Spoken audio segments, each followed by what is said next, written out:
Okay, so I went down a rabbit hole this week and I genuinely did not sleep right afterward. You know how it starts.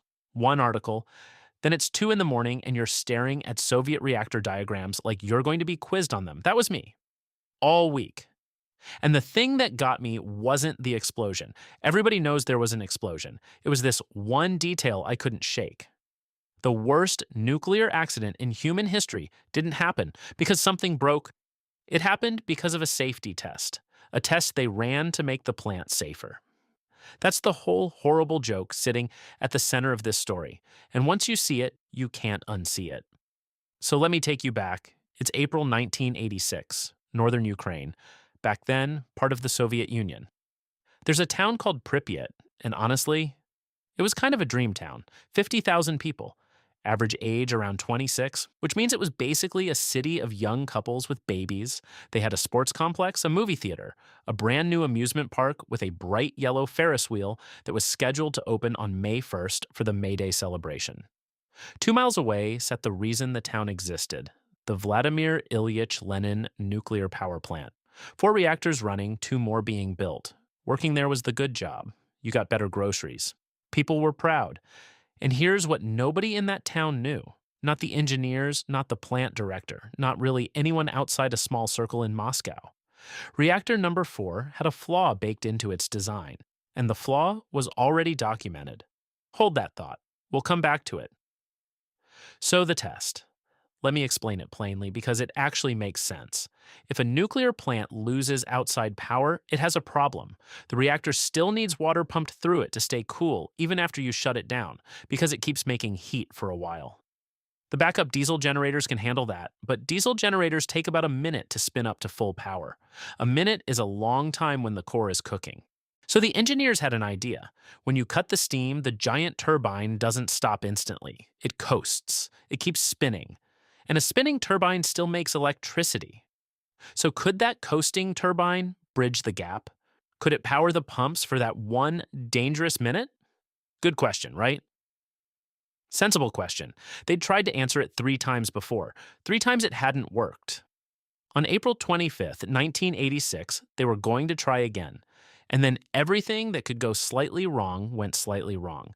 The test was supposed to run during the day shift. That crew had been briefed on it. But the electrical grid controller in Kiev called and said, "Hey, we need the power. Another station just went offline. Can you hold off?" So they held off. 10 hours, 10 hours. The trained crew went home. The test rolled over to the night shift.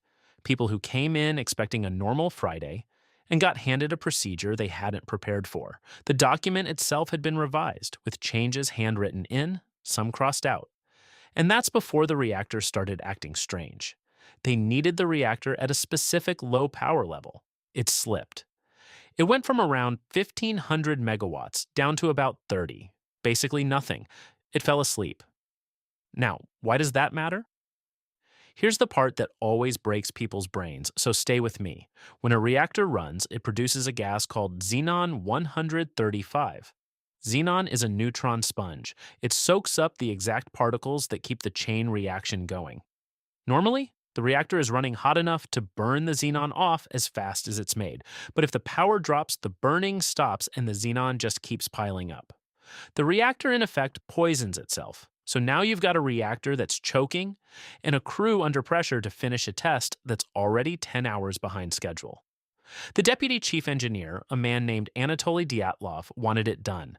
The shift supervisor, Alexander Akimov, and the senior control engineer, Leonid Toptanov, 25 years old, a few months on the job, did what you do when a reactor won't come up. They pulled the control rods out. Control rods are the brakes. Pull them out, the reaction speeds up. The rule book said keep at least 15 of them in the core at all times. By the time they got the power back up to a usable level, they had somewhere around 8. Some estimates say fewer. They were driving a car with almost no brake pads left, and nobody in the room fully understood what would happen when they finally hit the pedal. 1:23:04 in the morning, April 26th. They start the test. For about 36 seconds, it works. The turbine coasts down. The pump's slow. The water in the core starts to boil more. And here's the flaw. Here's the thing Moscow knew. In that reactor design, The rbmk, steam bubbles in the water, make the reaction go faster, not slower. In most reactors, water is the moderator, so losing water means losing reaction. In this one, water was mostly a brake. Bubbles meant less braking. More heat meant more bubbles. More bubbles meant more heat. That's a loop that feeds itself. At 1:23:40, someone hits AZ5, the emergency shutdown, the big button. Every control rod slams into the core at once, now. Those control rods were tipped with graphite. And graphite doesn't absorb neutrons, it speeds them up. So for the first few seconds of insertion, the graphite tips pushed the water out of the bottom of the core and replaced it with the one thing you absolutely do not want down there. Press the emergency stop, and for about 4 seconds, the reactor gets more powerful. The emergency brake was also an accelerator, and nobody in that control room had been told. Power spiked to something like 10 times the reactor's maximum design. Some estimates go far higher. The fuel channels ruptured. The rods jammed a third of the way in, then 2 explosions a couple of seconds apart. The lid on top of the reactor, a steel and concrete slab weighing around 2,000 tons, which the engineers had nicknamed Elena, was thrown into the air like a bottle cap. It came back down sideways. The roof of the reactor hall was gone. Burning graphite was scattered across the site. And the core of a nuclear reactor was now open, to the sky, to the night. The firefighters arrived within minutes, 28 of them at first. And here's what I can't get past. Nobody told them what they were walking into. They thought it was a roof fire, an electrical fire, something normal. They stood in water that was pouring off a reactor core. Some of them picked up chunks of graphite off the ground with their hands because it was hot and it was in the way. Several later described the same thing. The air tasted like metal. One of them was Vasily Ignatenko. He was 25, he was flown to a hospital in Moscow, and he did not come home. Meanwhile, 2 miles away, Pripyat slept. And then Pripyat woke up. People walked their kids to school. Some of them stood on a railway bridge to watch the pretty blue glow over the plant, because the ionized air genuinely does glow, and nobody told them not to. The evacuation didn't come for about 36 hours. When it came, people were told to pack for 3 days. Bring your documents, leave the pets. Nobody came back. But the disaster wasn't over, not even close. Because underneath the wrecked reactor, the melted core was burning downward. And under that were water tanks. A pool that had filled with the water the firefighters had been pumping in. If molten reactor fuel hit that pool, you get a steam explosion, possibly one big enough to wreck the other 3 reactors on site. So 3 men volunteered to wade into a flooded basement in the dark under a burning reactor and manually open the valves to drain it.